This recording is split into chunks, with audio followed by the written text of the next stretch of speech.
Bonjour à tous, cette vidéo pour vous expliquer l'intérêt de l'indicateur MACD 0 retard Reverse Engineering pour PRT. Le but de cette vidéo n'est pas de vous expliquer le fonctionnement de l'oscillateur MACD 0 retard, mais je vais vous montrer quelles applications de Reverse Engineering je propose à partir de l'indicateur standard. J'ai déjà fait une vidéo expliquant plus précisément en quoi consiste le Reverse Engineering. Ici, je vais vous montrer 3 exemples d'applications sur la MACD 0 retard.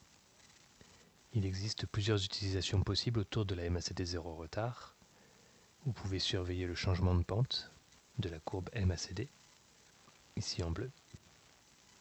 Vous pouvez surveiller le croisement de la courbe MACD avec sa ligne de signal, donc le croisement de la ligne rouge avec la ligne bleue qui correspond au changement de signe de l'histogramme. J'espère que je ne vous apprends rien. Ou si vous êtes membre IVT, vous savez l'importance de surveiller les croisements de la ligne MACD avec son EMA9. Si vous utilisez l'indicateur MACD dans votre méthode, je suis sûr que vous vous êtes déjà dit, quand la MACD se retourne ou quand la MACD croise sa ligne de signal, alors le signal sera confirmé. Il s'agit maintenant de transformer cette phrase en disant quand le niveau de prix sera cassé, alors le signal sera confirmé. Ainsi, le but de cet indicateur est de transformer une attente de changement de pente par un niveau de prix à casser, de transformer une attente de changement de signe de l'histogramme par un niveau de prix à casser.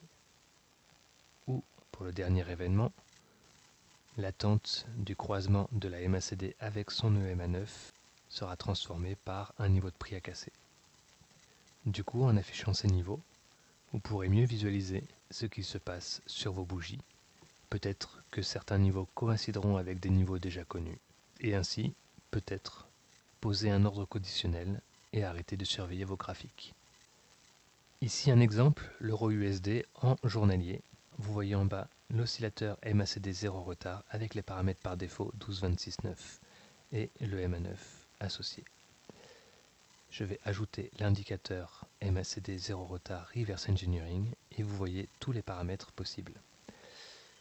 Tout d'abord, on reprend les 3 premiers paramètres de votre oscillateur MACD 0 retard. Si vous choisissez de modifier les paramètres de l'oscillateur, alors il faut faire de même ici. Les 3 paramètres suivants permettent de choisir la couleur de la courbe qui affiche le changement de pente de la MACD. Ici, on va choisir un vert un peu plus foncé pour que ce soit visible sur la vidéo. Ensuite, vous affichez les informations que vous souhaitez. Le premier paramètre coché par défaut, Show Trend Reverse Engineering, affiche le niveau à casser pour que la pente de la MACD se retourne. Si vous voyez sur la bougie actuelle, le niveau à casser est 1,11,958 pour que la MACD redevienne croissante. Les prix étant en dessous de ce niveau-là, cela signifie que la MACD est décroissante. En cassant ce prix, la MACD redeviendra croissante. Vous pouvez choisir d'afficher le niveau à casser pour que l'histogramme se renverse. Actuellement, les prix sont sous le niveau, donc l'histogramme est négatif. Si vous voulez que l'histogramme redevienne positif, alors il faut casser les 1,12,526. Et on peut faire de même avec le croisement de l'EMA. Donc les prix actuellement sont au-dessus du niveau 1,10,992, donc ils sont au-dessus du niveau qu'il faut atteindre pour observer un croisement de la ligne MACD avec son EMA9. Cela signifie donc que la ligne MACD est actuellement au-dessus de l'EMA9. Et pour obtenir le croisement, il faudra descendre jusqu'à 1,10,992. Ces prix sont fixes pendant toute la durée de la bougie et seront mis à jour à la prochaine bougie. Vous pouvez observer qu'effectivement, comme nous l'avons dit, la MACD est actuellement décroissante, elle est en bleu. L'histogramme est bien négatif actuellement et la MACD est au-dessus de sa ligne EMA9. Vous pouvez également afficher, donc ça ce sont les prix sur la bougie actuelle qui seront réactualisés à chaque bougie. Vous pouvez savoir exactement ce qui s'est passé sur l'historique en cochant Show Trend History, donc une courbe de la couleur désignée se trace sur les bougies du passé. Ainsi, vous pouvez analyser facilement un historique sans avoir à rejouer la simulation. Et par exemple, ici, sans cette option de reverse engineering, il vous est impossible de savoir si la MACD s'est retournée au début, au milieu ou en fin de bougie.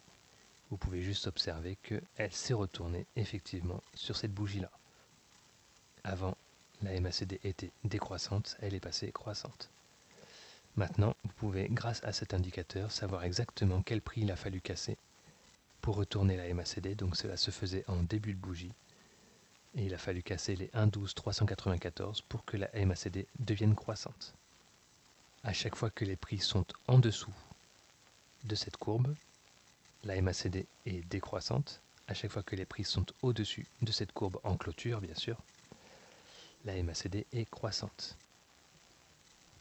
On peut faire de même en affichant l'historique de changement de signe de l'histogramme. Donc il s'agit cette fois-ci d'observer les valeurs positives ou négatives de l'histogramme, ou bien de savoir si la MACD est au-dessus ou en dessous de sa ligne de signal.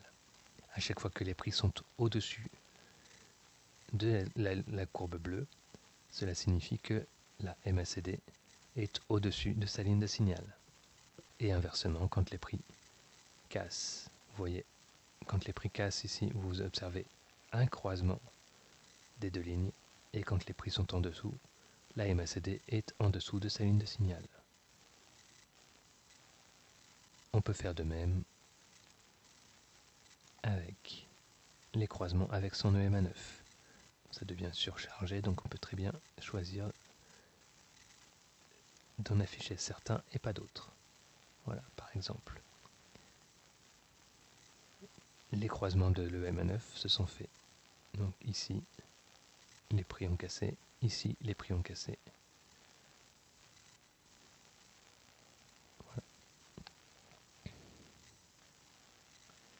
Et vous avez le prix exact qui a permis le croisement de la MACD avec son EMA9. Vous remarquerez dans les paramètres qu'une seule couleur est paramétrable, celle du changement de pente de la MACD. La couleur de croisement de la MACD avec sa ligne de signal correspondant au changement de signe de l'histogramme est forcément bleu, et le croisement de la MACD avec son EMA9 est forcément grise. Si vous souhaitez modifier ces couleurs, je vous prie de me recontacter et nous verrons ensemble comment faire. J'espère que cet indicateur vous sera très utile, et si vous voulez d'autres renseignements sur cet indicateur, si vous voulez modifier les couleurs, ou si vous souhaitez d'autres options de reverse engineering, n'hésitez pas à me contacter à cette adresse mail. Merci et à bientôt.